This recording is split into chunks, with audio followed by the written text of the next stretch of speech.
Hello guys, and welcome to the first virtual reality 360 video that I'm putting on this channel. This is a room tour. I've not done one since 2014, so I thought what better way to do a new room tour. Yeah, this video is intended to be used with a virtual reality headset. You can of course watch it on your phone and just move your phone around or swipe the screen, but for the full effect it's better to use it with a virtual reality headset. So you can really feel like you're inside my game room. How cool is that? First of all, I have to apologise if you feel a little bit short. That's the tallest the tripod will go, and I didn't want to try and balance it too precariously. If you look beneath you, if you look to your feet, you'll see a little visitor in the room. Nitro has decided to join us for this room tour. I don't know how long he'll stay there, but he's a ninja chiller. So back at me. So behind me, first of all, on this shelf, is what's left of the Mega Drive collection. A lot of you will know, of course, that I've done a recent sale on the Mega Drive stuff, and there used to be a good 5 shelves, and they were kind of stacked on top of each other as well. But now you can see we've basically got 2.5 shelves of the Mega Drive stuff that I don't want to get rid of. This is stuff that I definitely do want to play on the original hardware on a CRT TV. The other stuff, like I said, I'll be playing on a handheld device. Those kind of pick up and play games that you just play for short bursts. But you've got lots of RPGs and longer adventure games here that will be, worth coming to the game room and just sitting down and delving into. There are still some platformers though. One of the most notorious Japanese exclusive platformers there, Pulseman. It's a really good platform game. I'll hold it really close to the screen. So yeah, this is all virgin territory for me, guys. This VR video recording. So hopefully it works well. Hopefully it's a fun thing to experience. So yeah, Mega Drive collection there. Some standouts. We've got Alien Soldier. Fantastic, very difficult action platformer by Treasure, of course. Okay, we've got Beggar Prince there. That's an aftermarket RPG. Is it Super Fight Team? Yeah, it is Super Fight Team. They made us a few aftermarket RPGs. They brought some cool games to the Mega Drive in later years. What else have we got up here? King Colossus. That took me quite long to get in this version. I've got a lovely, I believe that's a custom made sleeve. I think this was a Japanese release originally. And yeah, this is a custom sleeve for King Colossus. You've got Earthworm Jim, your Echoes, Ghouls and Ghosts, Gunstar Heroes, of course. We've got Mega Turrican, fantastic action platformer. Again, I did keep some of the big hitters. And lots of RPGs there, the Fantasy Stars, the Pro Protector, that's fantastic. Another must-have for the Mega Drive. Yeah, so, and the usual classics. Shadowrun is a game I'm eager to try. I played the Super Nintendo version, and this one's supposed to be just as fun but totally different. And yeah, there's a few more there. So just going to be a quick room tour, not going to go too in depth for this video. We've got the Zelda Twilight Princess HD box there. The PS3 games, not many there. I'm mainly getting exclusives for the PS3. Then we've down to the Xbox 360 now. It's nice to have all these 360 games together in one place now. I've moved them in from the living room. There was a lot in the living room, and since the Mega Drive sale I've got some more shelf space, so all the games in the house are collected into one area now, and that's cool. Living room's a bit less cluttered, and we got all the 360 games down here. A nice selection, loads to be getting on with. The main reason I'm not too bothered about jumping on board with the new consoles, because I've got so many classic games to get through before I even think about the new ones. Down on the floor here is what's left of the Mega Drive sale. If you look down, you should be able to see there's still some left there. I've sold the vast majority of them, but there's still some left to go there. If none of them get sold on YouTube or eBay, and they'll be going for store credit towards a PS4 and a PSVR eventually is what I plan to get. So moving over, we've got a Virtual Boy there, set up with a nice little a nice little kind of skeleton Elvis figure that I can't remember where I found him, but yeah, he likes to play his Virtual Boy. Now my Virtual Boy is actually not working at the minute. I need to do the proper soldering fix. Years ago I did the oven method fix, which is where you just place a part of it in the oven very briefly in order to reconnect some ribbons that go faulty in this thing, but they fail after time, so I'm going to have to do the proper soldering fix. I actually have 2 Virtual Boys. One was given to me by Adam Koralik when he visited, and but they both actually need fixing, so that's still on the agenda. Behind that Virtual Boy there, you've got the Saturn collection.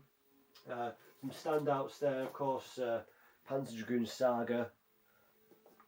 I still haven't delved into this. I need an external memory cartridge or something for the Saturn, because I think my internal memory is kaput because it won't save a file. So I still haven't played Panzer Dragoon Saga past the first 20 minutes. What else have we got? Shinobi X. That's a really fun Shinobi game. Always love those on the Mega Drive, and the Saturn version is really cool. Nice to have those upgraded graphics. A few RPGs in there. Again, I'm going to be a bit quicker because I can't really spend too long. This video will be huge in size and it'll take a long time to process. First world problems, eh?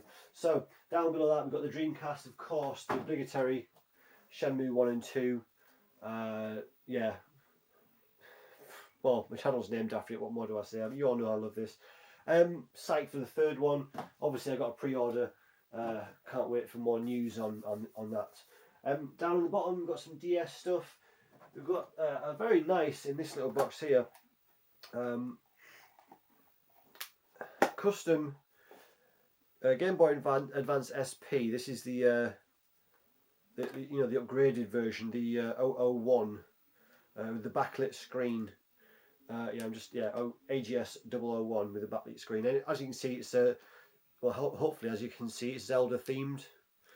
Got some nice decals on there, and really happy with that. It's the best way to play DS games, I think, is on an SP. They're really, really nice consoles. Well, the console setup here, as you can see, currently playing Dynamite Headdy on this lovely CRT Sony Trinitron that was donated to me by the lovely Shock 16. Great guy, and finally able to play the retro in the way that it's intended. So really happy to have that. Obviously below you've got the Sega Saturn, Mega Drive, Mega CD Mark 1, the Wii, which is finally modded. So I've finally got that soft modded and put some games on a thumb drive, and that's it took me a long time to get there, but it's there. Dreamcast, N64 with an Everdrive carts in there, PS2, and original Xbox Crystal version. Over this way we've got a selection of caps. My favourite and most recent of which is the Back to the Future cap. It's very, very pretty. Needs a bit of a clean though, apparently. Yeah. Anyway, over here is the biggest collection in the room by far, and this is the original Xbox collection. I've been going mad for this over the last couple of years, really. Great selection of games in there. Lots of exclusives from different regions. And loving the original Xbox. There's so many cool games on there. I don't know, I'm not going to go through it in detail because, like I said, I don't want this video to be too long, but some standouts there. We've got Gene Troopers. This is a very rare PAL game, a very rare game in PAL format, I should say, but it's a fantastic shooter. It really is a lot of fun. Great graphics. I'm really not sure how much you're going to be able to see if I hold things up to this camera. This is new for me again.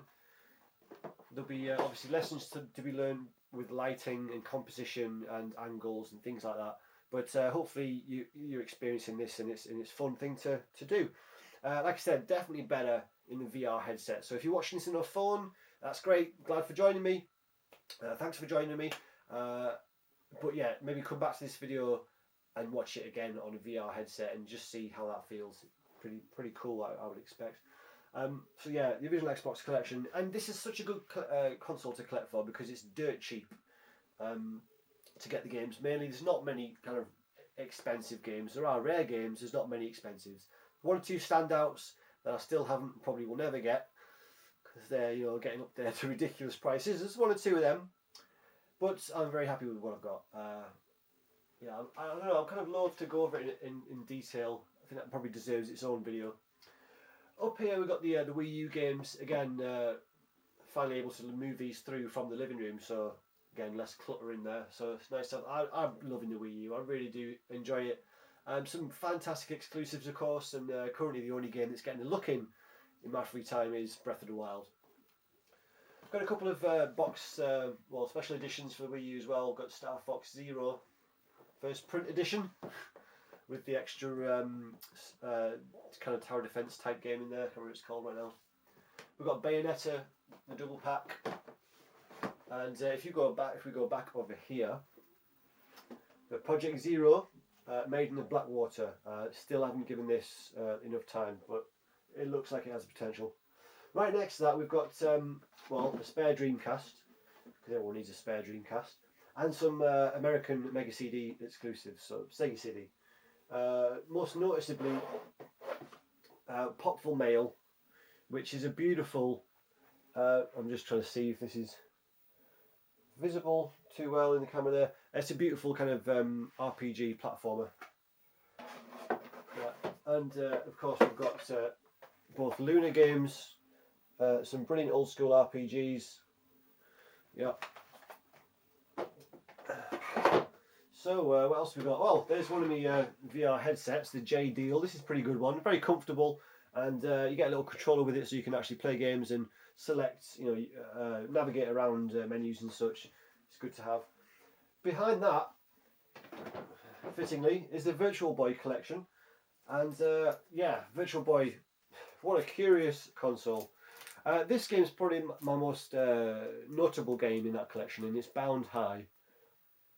Bound High never actually got released for the Virtual Boy.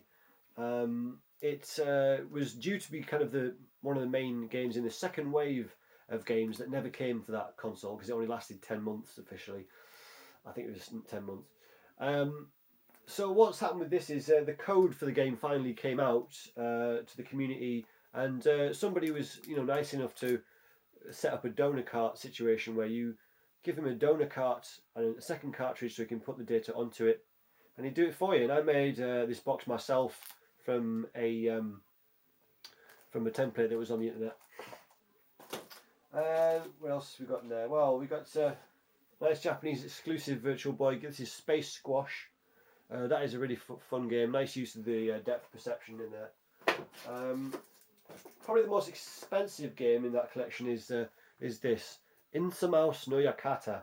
It's like a haunted house game, kind of Doom style, going through corridors, but very, very basic, very, very difficult. I haven't been able to get very far in this at all, but that was about 120 quid to get all in.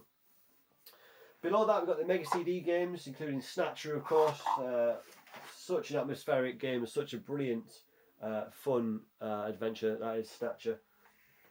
Anybody who loves Blade Runner, that's an essential game to play.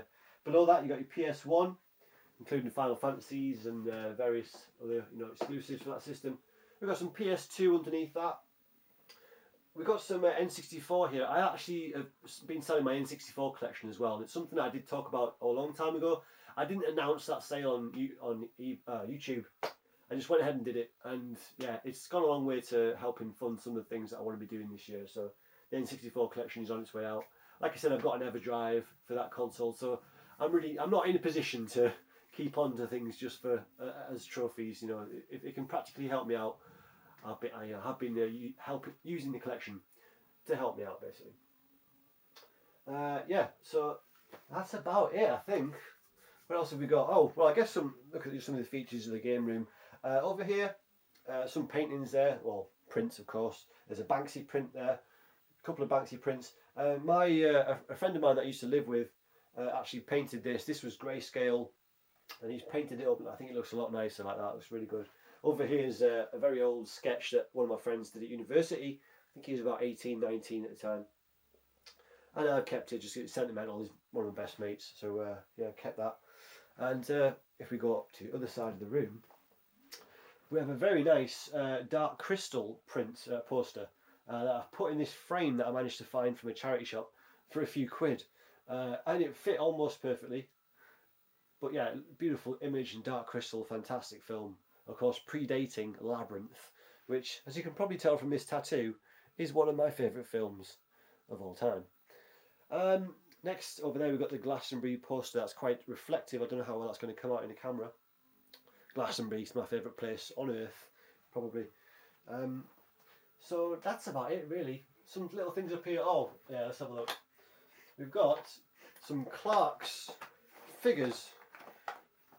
Clark's action figures. They're a bit dusty. We've got Jay and Silent Bob there. And yeah, they were quite a curious thing to have. I absolutely love Clark's and you know, Chasing Amy and what's the other one? There's a few good ones by that director, that team. Yeah, I think that's it really. Yeah, that's it guys. Anyway, thanks for joining me on this virtual reality 360 tour. Welcome to my game room. So I hope that went well. I'm going to go over here so I can close the application and let's see how this turns out. Alright guys, bye bye.